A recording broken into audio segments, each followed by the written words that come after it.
El tiempo al ras de las experiencias. Con Albany Lozada y Unaya Menal.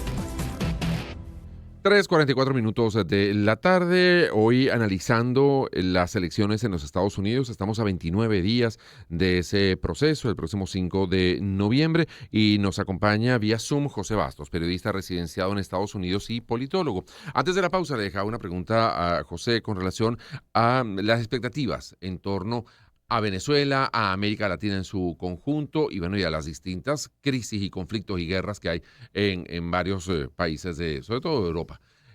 Vamos a empezar tal vez por la casa. En el caso de Venezuela, en el caso de América Latina, no sé, cómo están aspectados estos dos candidatos? Sí, realmente en general en la campaña se menciona muy poco América Latina, ¿no? Y hay muy poco enfoque en ello, pocas propuestas específicas o un poco la filosofía que tendrían sobre la región realmente no es algo que se comente mucho. Realmente la región es sobre todo mencionada en el tema migratorio, ¿no? Ujú. Creo que en el caso de Venezuela, creo que podríamos esperar de Kamala Harris un poco lo que ha venido pasando con la presidencia de Biden. O sea, la vicepresidenta ha hecho comentarios críticos, digamos, sobre la situación actual, y podría pensarse que su enfoque va a ser, al igual que un poco en el resto del mundo, más de buscar negociaciones, discusiones, también imponiendo sanciones como ha hecho el presidente Biden en diversos lugares del mundo, pero siempre buscando un poco más la diplomacia, ¿no? En el caso de Donald Trump, creo que hay que decir dos cosas. Por una parte, sí podría esperarse una política un tanto más agresiva, como la vimos en su primer mandato, Ujú. pero como también es una persona un tanto impredecible y se ha comentado mucho, bueno, él comenta frecuentemente un poco de su amistad o su cercanía con personajes como Vladimir Putin, Sí. como el presidente Kim Jong-un de Corea del Mm, Norte, y se ha comentado que no sería del todo descartable de que llegue a tener acuerdos con Nicolás Maduro, con el gobierno de Ujú. Venezuela, un poco para destrabar la situación, sea o no para el beneficio de largo plazo venezolano, ¿no? mm, Es un poco también, voy al tema de Ucrania y Rusia. O sea, él ha dicho, y en esto coinciden críticos y seguidores de Trump, que él va a llegar a un acuerdo rápido para acabar con la guerra en Ucrania, y sus críticos consideran que eso es así, pero porque va a llegar a un acuerdo con Vladimir Putin en detrimento de Ucrania. Entonces, mm, ciertamente el conflicto va a terminar, probablemente termine en parte porque Estados Unidos dejaría de dar el apoyo que está dando Ucrania, porque Donald Trump va a buscar una negociación entre Rusia y Ucrania. Entonces, yo no descartaría que en el caso venezolano, con Donald Trump, a pesar de un poco el tono agresivo y lo que pasó en su primer mandato, no descartaría del todo que quizás no en el próximo año, digamos en el 2025, pero en algún momento en su mandato podría llegar a algún tipo de acuerdo con el gobierno venezolano, simplemente como para destrabar la situación y tener pues vínculos entre Estados Unidos y Venezuela. mm. El voto latino en los Estados Unidos muchas veces define, ¿no? Quién gana y quién no. Y obviamente, pues es una comunidad grande, importante en ese país. Em, eh, a ver, en las encuestas, los latinos que hacen vida en los Estados Unidos, ¿por cuál de los dos candidatos se están decantando? Porque también al escuchar declaraciones como las que hace el expresidente Trump, o en todo caso que no se hable mucho, ¿no?, de los latinos en esta campaña, pues también tendrá incidencia en la opinión de esta comunidad. Sí, bueno, el voto latino en general es un voto también mayoritariamente para el Partido Demócrata, digamos, históricamente, y seguramente Kamala Harris obtendrá la mayoría del voto latino. El problema para ella es que las encuestas muestran un descenso en ese apoyo, ¿no? Ujú. O sea, que históricamente era más cercano al 65-70%, o más del 70% del voto, apoyaron a Obama, por ejemplo, incluso a Hillary Clinton, pero las encuestas muestran una lucha un poco más reñida.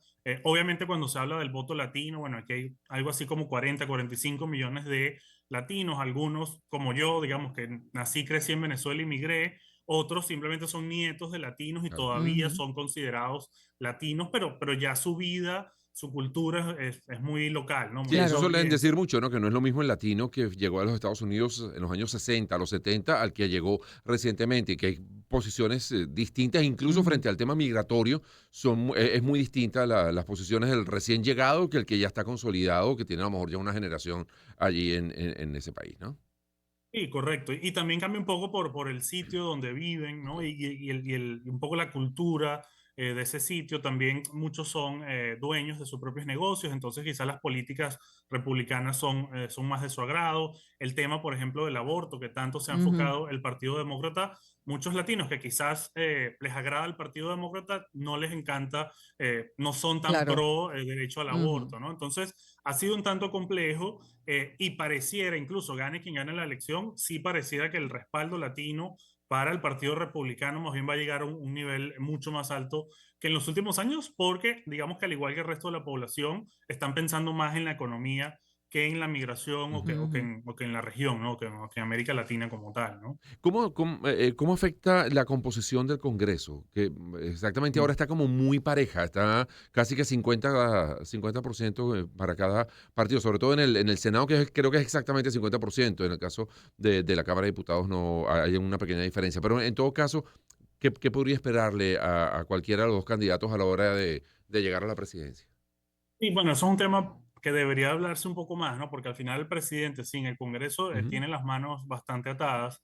Ahora mismo lo más probable es que el Senado tenga mayoría republicana luego de las Mm. elecciones. O sea que si Kamala Harris gana la presidencia, tendría esa dificultad de que muchas de sus leyes, incluso su gabinete, que tiene que ser aprobado por el Senado, pues tenga mayoría republicana. Digamos, en resumen, es porque aquí se elige cada 2 años un tercio del Senado. O sea, Ujú. no se renueva todo, porque los senadores tienen 6 años, su periodo son de 6 años.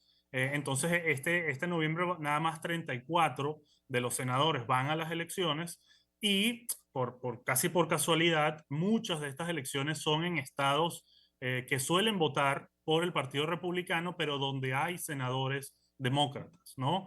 Entonces, tiene un poco la dificultad, como se dice aquí, que están a la defensiva, sobre todo en los estados de Ohio, Montana y West Virginia, que son estados que votan 55 por ciento o más por el Partido Republicano. Ahí hay 3 senadores demócratas. Si ellos llegan a perder, los demócratas pasan de 51 a 48 senadores. Mm. 51 que son los que tienen ahora, pasarían a 48 y por ende el Partido Republicano tendría 52. Obviamente no está todo escrito, pero sobre todo la Cámara Alta del Senado ahora mismo pareciera estar muy cerca de quedar en manos del Partido Republicano. Mm. En 2020 recordamos que Kamala Harris abogó por cambiar a Estados Unidos hacia un sistema de seguro de salud respaldado por el gobierno, pero eso no llegó sin llegar a querer eliminar, digamos, por completo los seguros privados. En este momento, con respecto, pues, y hablando ya de los temas de salud, ¿cuál es su posición y cuál es la posición de Donald Trump al respecto? Bueno, es otro tema del que no nos ha tocado tanto en la campaña. Kamala Harris un poco ha echado un poco para atrás algunas de las propuestas que tuvo ella cuando ella fue precandidata en el Partido Ujú. Demócrata, que eran un poco más hacia la izquierda Ujú. ideológica, ¿no? En este caso creo que ha hablado sobre todo de mantener un poco lo que existe ahora, de fortalecer lo que fue la reforma de salud Ujú. del presidente Obama, ¿no? Que se conoce como Obamacare, que los republicanos atacaron por muchos años, pero luego cuando tenían mayoría en el Congreso, con Donald Trump de presidente, no pudieron reformarlo. O sea, al final decidieron no cambiarlo.